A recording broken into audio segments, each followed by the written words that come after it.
गुरु के चरणों के प्रति अटूट विश्वास, भरोसा।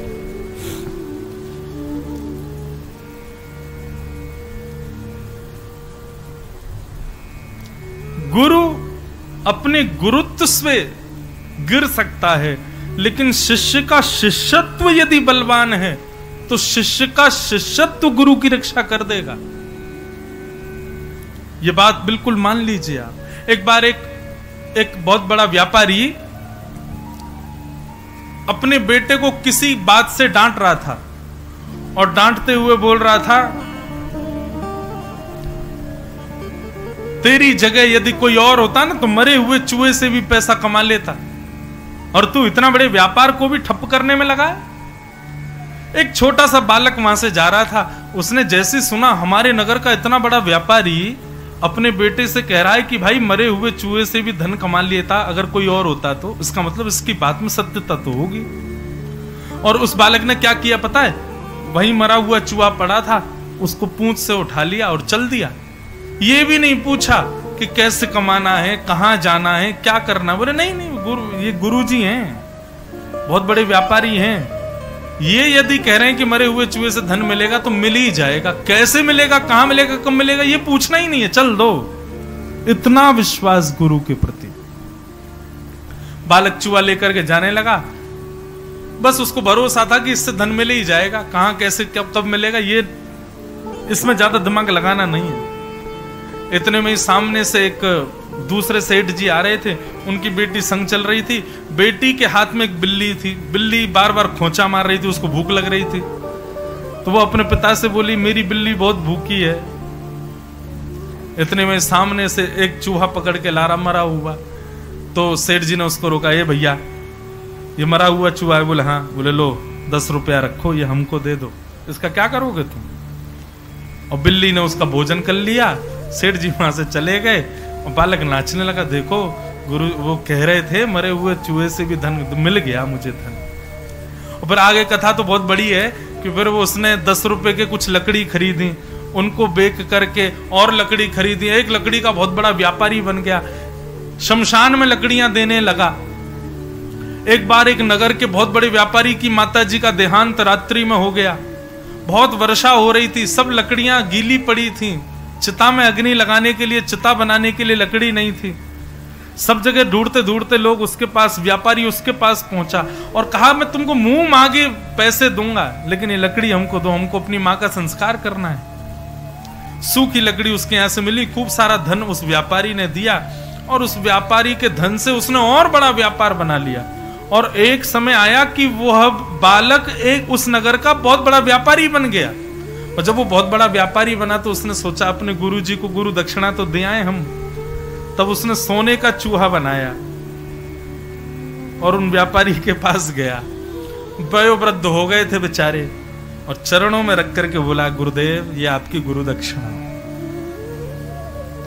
बोले मैं तुम्हारा गुरु कैसे? बोले जब मैं छोटा सा था तो एक बार आप अपने पुत्र को डांटते हुए कह रहे थे मरे हुए चूहे से भी धन कमा, वो मेरी पहली कमाई आपकी उसी बात से हुई। आज मैं इतना बड़ा व्यक्ति बन गया केवल आपकी बात पर विश्वास करके, इसलिए मैं आपको प्रणाम करता हूं और ये मेरी दक्षिणा स्वीकार करो। सोने का चूहा, एक कथा ऐसी बताई जाती पंचतंत्र आदियों में। तो गुरु विश्वास से ही परिपूर्ण होते हैं। आपका विश्वास नहीं डगमगाना चाहिए गुरु के प्रति।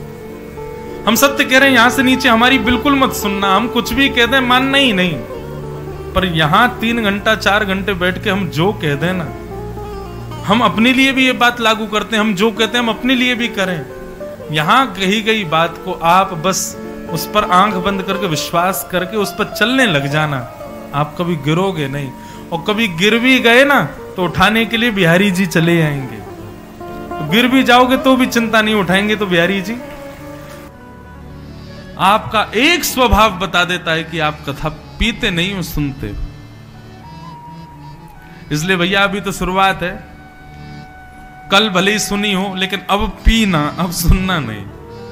अब जो भी सुनो उसको प्रयास करना कि अब इसे जीवन में आए हमारे।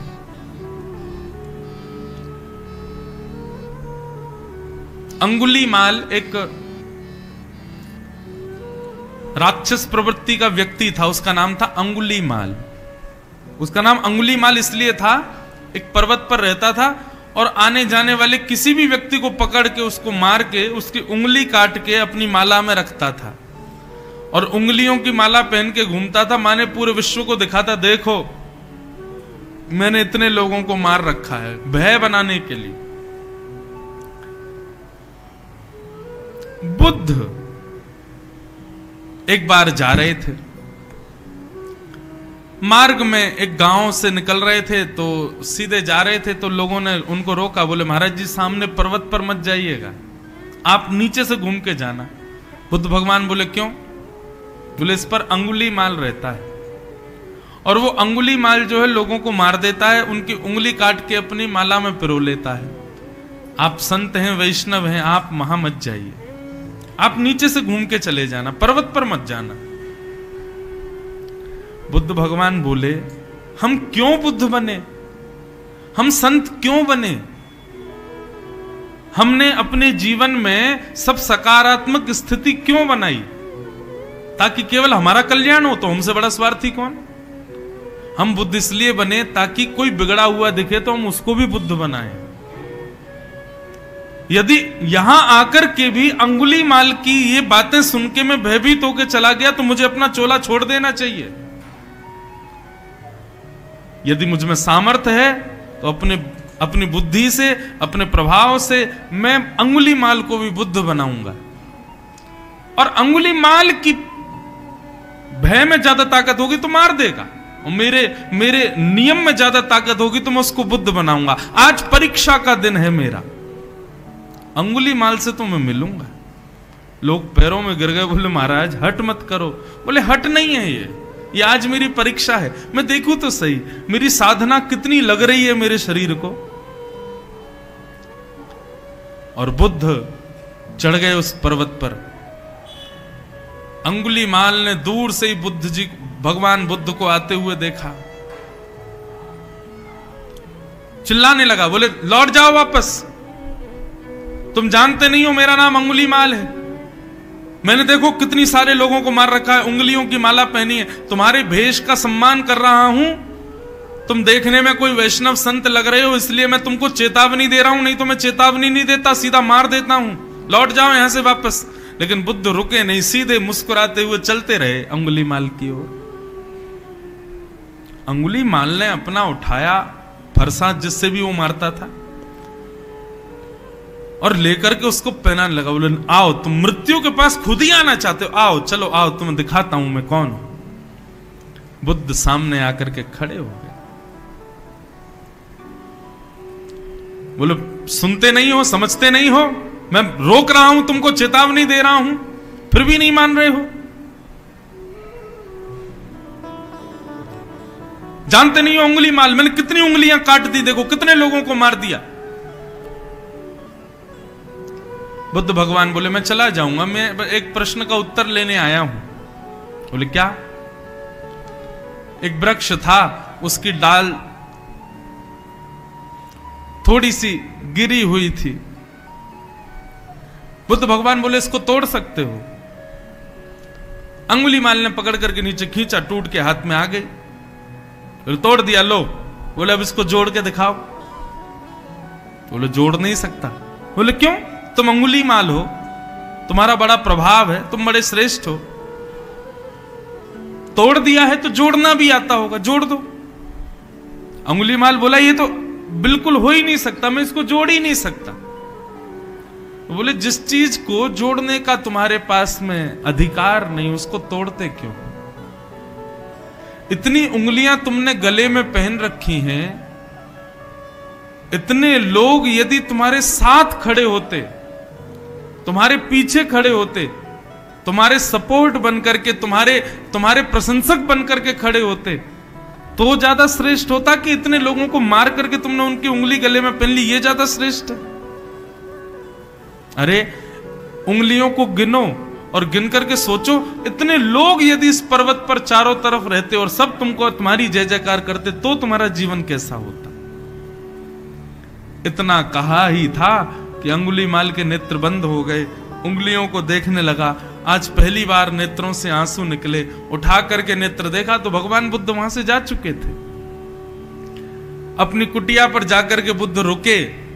जैसे ही पीछे मुड़ के देखा तो उंगलीमाल चरणों में बैठा था। बोले, भगवान आपने मेरा जीवन बदल दिया। आपकी एक भाषा ने मेरे पूरे पूरे हृदय के राक्षसत्व को निकाल दिया। कृपा करें, बुद्धम शरणम गच्छामि, मुझे स्वीकार करो। और बुद्ध भगवान ने उसको स्वीकार किया। इसे कहते हैं कथा का, सत्संग का जीवन में लगना।